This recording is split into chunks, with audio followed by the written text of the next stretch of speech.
Di Indonesia, ada aja kejadian yang mengerikan yang melibatkan kendaraan alat berat, misalnya truk atau bis. Dan masalahnya biasanya ya klasik, yaitu remblong. Sudah berapa banyak kasus remblong di Indonesia yang melibatkan truk atau bus? Jawabannya cukup banyak, dan hasilnya cukup mengerikan. Dengan adanya kasus remblong yang suka terjadi di Indonesia, kita mungkin akan menyalahkan sistem pengereman kendaraan besar tersebut. Yang mana yang kita tahu kendaraan besar seperti truk atau bis menggunakan rem angin dan biasanya juga masih menggunakan tromol. Untuk orang awam mungkin menjadi pertanyaan besar, kenapa truk tidak menggunakan rem cakram atau disc brake yang sama seperti digunakan oleh mobil kebanyakan? Karena yang kita tahu kalau udah pakai rem cakram, pengereman akan lebih pakem dan yang pasti bisa menggunakan teknologi canggih seperti ABS. Jadi kenapa truk atau bis menggunakan tromol? Sebenarnya, disc brake sudah digunakan oleh beberapa truk atau bus. Namun, disc brake-nya tidak seperti disc brake pada umumnya, yang mana untuk kendaraan besar mereka menggunakan air disc brake. Tapi sayangnya, sebagian besar truk dan bis yang ada di Indonesia masih tidak menggunakan hal ini dan masih menggunakan rem tromol. Apakah rem tromol adalah hal yang buruk? Sebenarnya enggak juga, karena ada alasan yang cukup logis. Karena faktanya, performa pengereman rem tromol dan cakram pada truk atau bis itu berbeda. Jadi, truk banyak yang masih memakai rem tromol, karena sebenarnya perbedaan performa pengereman rem tromol dan cakram saat ini sudah hampir sama. Bahkan teknologi rem tromol S-Cam yang saat ini banyak digunakan sudah mempunyai performa hampir sebaik rem cakram air disc brake. Selain performa, secara efisiensi, biaya rem tromol juga lebih murah dari cakram dan mudah dalam perawatannya. Kalau udah lebih murah, tentu aja para pelaku bisnis di bidang industri pun akan lebih memilih truk dengan sistem pengereman tromol. Menariknya adalah, rem tromol sebenarnya memiliki kelebihan yang cukup signifikan jika dibandingkan rem cakram pada kendaraan besar. Dan kelebihan pada rem tromol salah satunya adalah sistem perangkatnya yang tertutup sehingga kotoran tidak mudah menempel pada rem tersebut. Dengan adanya hal ini, tentu aja pemilik truk tidak perlu terlalu sering membersihkan remnya, walaupun membersihkan kotoran pada bagian luar tromol perlu dilakukan, tapi tetap aja perawatannya jauh lebih mudah. Ini kan cukup berbeda dengan rem jenis cakram yang menggunakan sistem terbuka.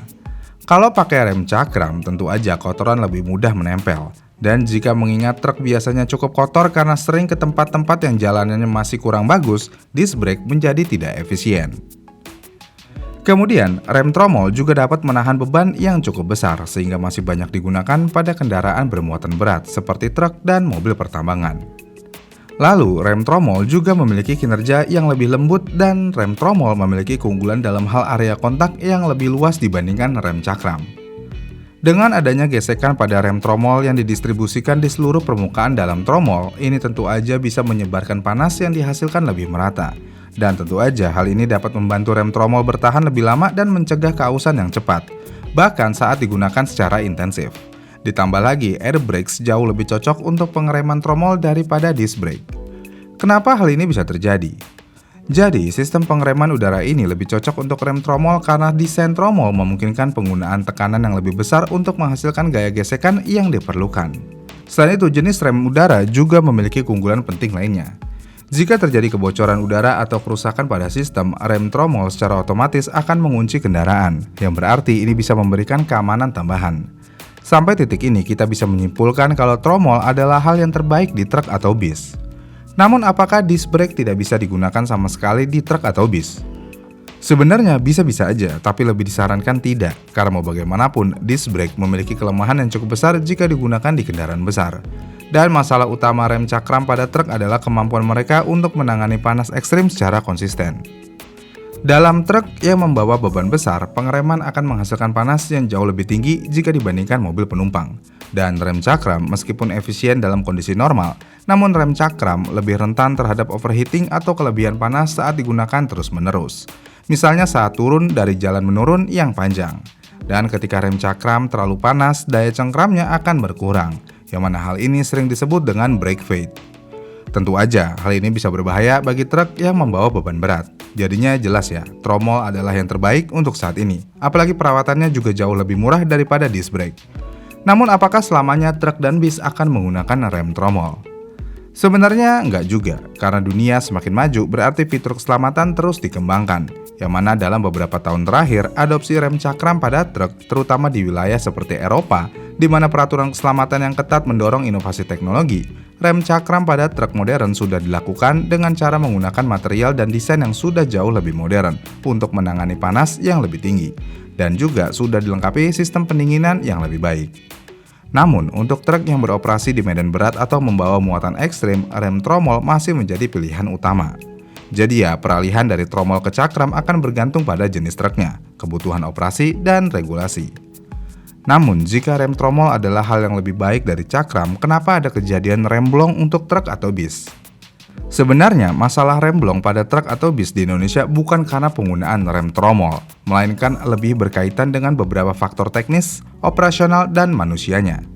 Meskipun rem tromol memiliki banyak keunggulan untuk kendaraan berat, namun kinerja optimalnya sangat bergantung pada pemeliharaan, penggunaan yang benar, dan kondisi lingkungan. Dan rasio umum yang terjadi di Indonesia adalah truk atau bis yang mengalami remblong, tentu aja kendaraan tersebut kurang dirawat. Memang, tromol minim maintenance, tapi gara-gara hal minim maintenance ini dan rem tromol tertutup komponen di dalamnya, jadinya nggak terlihat. Yang berarti kalau brake shoes atau kampas rem sudah habis, jadinya ya nggak terlihat. Nah, ini adalah faktor yang sering terjadi. Kemudian selain itu, brake shoes aja tidak dirawat, gimana dengan bagian lainnya? Tentu aja nggak dirawat juga. Misalnya sistem udaranya. Jika sistem udara bocor, tentu aja pengeremannya akan mengalami masalah. Memang, saya sudah bilang sebelumnya jika udara bocor, tromol akan mengunci dengan otomatis. Tapi gimana mau mengunci? Brake shoes-nya aja habis. Selain itu, pelumasan di rem juga jarang dicek biasanya. Pelumasan sangat penting di rem tromol, karena poros atau penggerak mekanik sangat memerlukan pelumas yang baik. Jadinya ya kalau nggak dirawat, komponen ini tentu aja dapat macet dan akan menyebabkan kegagalan pengereman. Lalu bagaimana caranya agar kasus remblong menjadi berkurang atau tidak ada? Tentu aja pertama ya perawatan. Selain itu, driver sebenarnya juga bisa mengurangi beban kerja tromol dengan cara melakukan engine brake sehingga rem tidak digunakan secara terus-menerus. Ya intinya semuanya ya keperawatan. Jadi masalah utamanya bukan di tromol. Dengan adanya beberapa kejadian remblong, saat ini lebih baik buat pengguna mobil atau motor jika ada truk atau bis sebesar di belakang kalian, lebih baik minggir, apalagi kalau kondisi hujan. Emang kenapa kalau hujan? Tentu aja hujan bisa menjadi penyebab lainnya rem truk atau bis bisa ngeblong. Walaupun bukan faktor utama, tapi hal tersebut bisa menjadi faktor lainnya yang menyebabkan remblong. Karena mau bagaimanapun, hujan bisa memperburuk kinerja pengereman yang sudah lemah karena masalah teknis, operasional, atau kurangnya perawatan. Jadinya ya baik lagi, ke perawatan. Kalau udah hujan, ada truk yang terlihat kurang terawat, lebih baik minggir dan kasih jalan.